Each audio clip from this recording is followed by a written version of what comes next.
नमः शिवाय. जय श्रीमन्नारायण.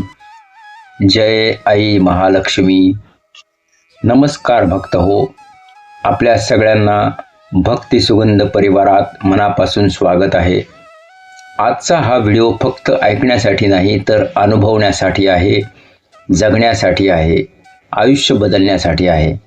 कारण मित्रांनो, 4 जानेवारी 2026 पासून सुरू होत आहे एक असा पवित्र काळ ज्याला शास्त्रात देवांचा महिना असं म्हटलं आहे. होय मित्रांनो, मी बोलतोय माघ मासाबद्दल. माघ मास म्हणजे नेमकं काय? असं म्हटलं जातं की माघ मासात केलेलं एक पुण्य सामान्य महिन्यातील हजारो पुण्या इतकं फळ देतं. म्हणूनच ऋषी मुनी, साधू संत, गृहस्थ, स्त्रिया सगळेजण माघ मासाची आतुरतेने वाट पाहतात. पण आजचा प्रश्न असा आहे की आपल्यापैकी किती जणांना माघ मासाचं खरं रहस्य माहिती आहे? फक्त स्नान पूजा करून माघ मास संपतो का? की काही गुप्त नियम आहेत जे पाळले नाहीत तर पुण्य मिळत नाही? या व्हिडिओत मी तुम्हाला शास्त्रसिद्ध अनुभवातून आलेली आणि आजच्या काळाला लागू पडणारी माहिती देणार आहे. शास्त्रात माघ मासाचं महत्त्व पद्मपुराण, स्कंदपुराण, नारद पुराणात स्पष्ट सांगितलं आहे. माघे मासी विशेषेण स्नानम दानम तपस्मृतम. म्हणजेच माघ मास म्हणजे स्नान, माघ मास म्हणजे दान, माघ मास म्हणजे संयम, माघ मास म्हणजे देवस्मरण. पण लक्षात ठेवा, फक्त बाह्य कर्म नव्हे तर अंतःकरण शुद्ध असणं फार महत्त्वाचं आहे. माघ मास म्हणजे फक्त आंघोळ नाही. आजकाल लोक म्हणतात आंघोळ तर रोजच करतो, यात वेगळं काय? पण मित्रांनो, माघ स्नान म्हणजे शरीर शुद्धी, मन शुद्धी आणि कर्मशुद्धी. सकाळी ब्रह्ममुहूर्तात देवाचं नामस्मरण करत केलेली आंघोळ. ही आंघोळ देवाच्या चरणापर्यंत पोहोचते असं शास्त्र सांगतं. पण आज काय होतं? आज माघ मास येतो पण आपल्याला कळतही नाही. WhatsApp forward, T V serial, धावपळ आणि माघ मास निघून जातो. मग वर्षभर म्हणतो नशीब साथ देत नाही, लक्ष्मी टिकत नाही, कामात अडचणी येतात. पण मित्रांनो, देव वेळ देतात, आपण घेत नाही. माघ मासात देव कसे जवळ येतात? शास्त्र सांगतं, माघ मासात विष्णू जलात वास करतात, शिव ध्यानात लीन असतात, लक्ष्मी पृथ्वीवर फिरते योग्य भक्त शोधत. होय, लक्ष्मी शोधत असते. कोण नियम पाळतो, कोण श्रद्धा ठेवतो, कोण संयम ठेवतो. माझ्या ओळखीतील एक गृहस्थ होते. सामान्य नोकरी, कायम कर्ज, घरात तणाव. एक साधू त्यांना म्हणाले, फक्त एक माघ मास श्रद्धेने पाळ. त्या गृहस्थाने रोज सकाळी स्नान, एक वेळ साधं अन्न, रोज 5 मिनिट नामस्मरण. ना मोठी पूजा ना खर्च. मित्रांनो, त्या माघ मासानंतर 6 महिन्यात त्याचं आयुष्य बदललं. आज तो म्हणतो, माघ मास म्हणजे माझ्या आयुष्याचा टर्निंग पॉइंट. पण एक मोठी चूक अनेक जण माघ मासात करतात. भांडण वाढवतात, निंदा करतात, खोटं बोलतात, क्रोध वाढवतात आणि मग म्हणतात काहीच फरक पडला नाही. पण लक्षात ठेवा, देव कर्म पाहतात, केवळ कर्मकांड नाही. मित्रांनो, आपण आत्तापर्यंत पाहिलं, माघ मास म्हणजे फक्त धार्मिक परंपरा नाही, तो आहे देवांचे हृदय उघडण्याचा काळ. आणि लक्ष्मी माता स्वतः भक्त शोधत फिरते. पण आजचा प्रश्न आहे, देव जवळ असूनही अनेकांच्या आयुष्यात बदल का होत नाही? काही लोकांचा माघ मास चमत्कार घडवतो तर काहींचा नाही का? उत्तर आहे नियम आणि संयम. आज मी तुम्हाला सांगणार आहे माघ मासातील 7 कठोर पण सोपे नियम, जे शास्त्रात सांगितलेले आहे आणि जे मी स्वतः अनेक भक्तांच्या आयुष्यात फळताना पाहिले आहेत. नियम क्रमांक 1. ब्रह्ममुहूर्तात जागं होणं अतिशय महत्त्वाचं आहे. पहाटे 4 ते 5:30 ब्रह्ममुहूर्त. शास्त्र सांगतं ब्रह्ममुहूर्ते उत्तिष्ठेत. मित्रांनो, माघ मासात देवाची ऊर्जा सकाळी जास्त सक्रिय असते. जर रोज जमलं नाही तर आठवड्यात किमान 2-3 दिवस तरी पहाटे उठा. उठताच एक वाक्य बोला, आजचा दिवस मी देवाला अर्पण करतो. हे वाक्य तुमचं मन, तुमचा दिवस आणि तुमचं कर्म सगळं बदलतं. नियम क्रमांक 2. माघ स्नान. पण अशी चूक करू नका. माघ स्नान करताना लोक मोठी चूक करतात. मोबाईल सोबत, घाई, तक्रार, पाण्याची कुरकुर. असं केल्यास स्नान होतं पण पुण्य नाही. स्नानापूर्वी 1 मिनिट डोळे बंद करा. मनात देवाचं नाव घ्या. पाणी डोक्यावर घेताना म्हणा, गंगे च यमुने चैव गोदावरी सरस्वती.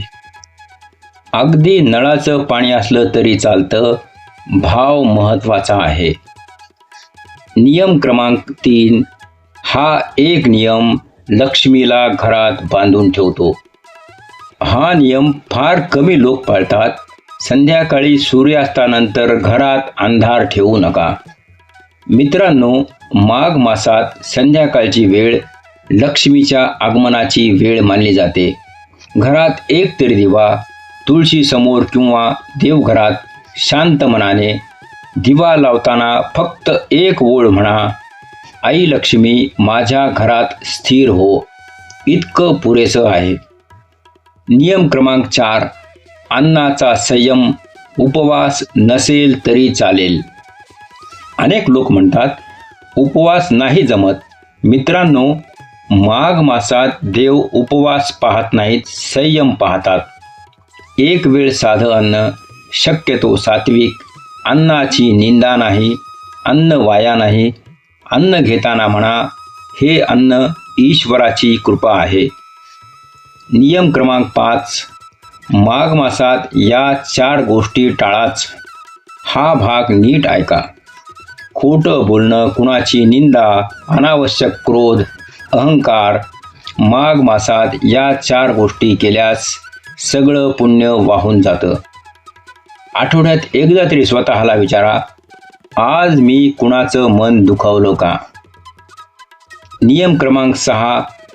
स्त्रियांसाठी खास नियम, अतिशय प्रभावी.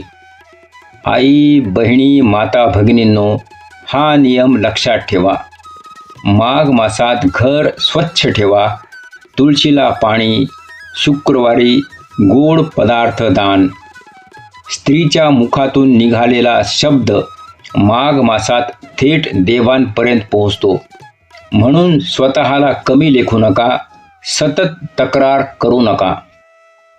नियम क्रमांक 7. रोज फक्त 5 मिनिटांचा हा उपाय. आता येतो माघ मासाचा गुप्त उपाय. शांत ठिकाणी बसा, डोळे बंद करा.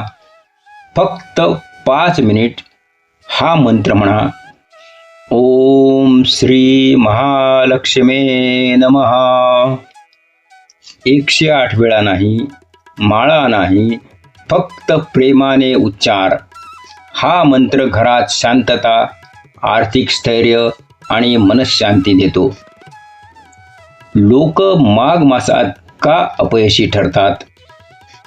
कारण ते तुलना करतात, दिखावा करतात, दुसऱ्यांकडून अपेक्षा ठेवतात. देवाला फक्त तुमचा भाव हवा असतो. आता मी तुम्हाला सांगणार आहे माघ मासात कोणत्या दिवशी काय करावं, दानाचं अचूक वेळापत्रक, माघ पौर्णिमा 2026चा महा उपाय आणि एक चूक जी 90% लोक करतात. मित्रांनो, आत्तापर्यंत माघ मासाचं महत्त्व, नियम, संयम, साधना सगळं आपण पाहिलं. पण आता एक अत्यंत महत्त्वाचा प्रश्न, माघ मासात रोज तेच तेच केल्याने खरंच पूर्ण फळ मिळतं का? उत्तर आहे नाही. शास्त्र सांगतं माघ मासातील प्रत्येक दिवसाची एक स्वतंत्र ऊर्जा असते. योग्य दिवशी योग्य कर्म केल्यास फळ दुप्पट मिळतं. म्हणून आज मी तुम्हाला सोप्या भाषेत पूर्ण माघ मासाचं स्पिरिच्युअल टाइमटेबल देतोय. माघ मास प्रारंभ 4 जानेवारी 2026. सोमवार, शिवकृपा वाढवणारा दिवस. सोमवार माघ मासात फार शक्तिशाली असतो. सकाळी स्नानानंतर ओम नमः शिवाय 11 वेळा म्हणावं. शक्य असल्यास पांढऱ्या रंगाचं वस्त्र. सोमवारचा संयम मनातील अस्थिरता कमी करतो, भीती तणाव दूर करतो. मंगळवार कर्ज अडथळे कमी होण्यासाठी मंगळवारी हे करा: हनुमानाचं स्मरण, श्रीराम जयराम 21 वेळा, लाल फळ किंवा गूळ दान. हा उपाय अचानक येणाऱ्या अडचणी कमी करतो. बुधवार बुद्धी, निर्णय, मुलांसाठी गणपतीचं स्मरण. ओम गंग गणपते नमः. हिरव्या वस्तूचं दान, भाजी, फळ. विद्यार्थ्यांसाठी हा दिवस अमूल्य आहे. गुरुवार विष्णू आणि गुरुकृपा. केशव नारायणाचं नामस्मरण, पिवळ्या वस्तूचं दान, वडीलधाऱ्यांचा आशीर्वाद. गुरुवारी केलेलं दान कधीही वाया जात नाही. शुक्रवार लक्ष्मी कृपेचा सर्वोच्च दिवस. मित्रांनो, माघ मासातील शुक्रवार म्हणजे सोन्याहून महाग. घर स्वच्छ, संध्याकाळी दिवा. ओम श्री महालक्ष्मी नमः. स्त्रियांनी शुक्रवारी कधीही रड गाणं गाऊ नये.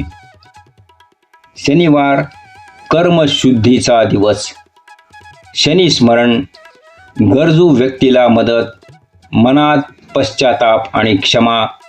शनिवारी माघ मासात केलेली चूक पुढे त्रास देत नाही जर पश्चाताप केला तर. रविवार आत्मविश्वास वाढवणारा. सूर्य नमस्कार. ओम घृणी सूर्याय नमः. पाणी सूर्याला अर्पण. रविवार आत्मसन्मान जागृत करतो. माघ पौर्णिमा 2026 वर्षातील सर्वात शक्तिशाली दिवस. मित्रांनो, माघ मासाचा राजा दिवस म्हणजे माघ पौर्णिमा. शास्त्र सांगतं, माघ पौर्णिमायां कृतं पुण्यम जन्म जन्मांतरम फलम. माघ पौर्णिमा महा उपाय अतिशय सोपा. सकाळी स्नान, घरात शांतता, दिवा लावा आणि हे शब्द मनात म्हणा: देवा, मी परिपूर्ण नाही पण तुझ्यावर विश्वास ठेवतो. मित्रांनो, हा भाव सगळ्यात मोठा मंत्र आहे. या दिवशी दान काय करावे? अन्न, धान्य, उबदार वस्त्र. दान करताना नाव जाहीर करू नका. देव गुप्त दान जास्त स्वीकारतात. 90% लोक करतात ती सर्वात मोठी चूक. हा भाग फार महत्त्वाचा आहे. माघ मासात लोक म्हणतात, मी इतकं केलं तरी काही झालं नाही. पण ते सतत तक्रार करतात, तुलना करतात, दुसऱ्याचा दोष पाहतात, देवाला अटी घालतात. देव व्यापारी नाही, तो पालक आहे. माघ मासानंतर काय अपेक्षा ठेवावी? मित्रांनो, माघ मास म्हणजे ATM नाही. लगेच पैसे, लगेच चमत्कार. पण तुम्हाला मिळेल मनःशांती, योग्य निर्णय, योग्य लोक, योग्य वेळ आणि हळूहळू सगळं बदलायला सुरुवात होते. शेवटचा संदेश: जर तुम्ही थकलात, हरलात, निराश झालात, तर माघ मास तुम्हाला म्हणतो, एक संधी दे स्वतःला. जर हा व्हिडिओ तुमच्या मनाला स्पर्श करून गेला असेल तर कॉमेंटमध्ये लिहा, माघ मास माझा मार्ग. व्हिडिओ लाईक करा, भक्ती सुगंध चॅनल सबस्क्राईब करा, बेल आयकॉन प्रेस करा, जेणेकरून असे व्हिडिओ रोज तुम्हाला मिळत जातील.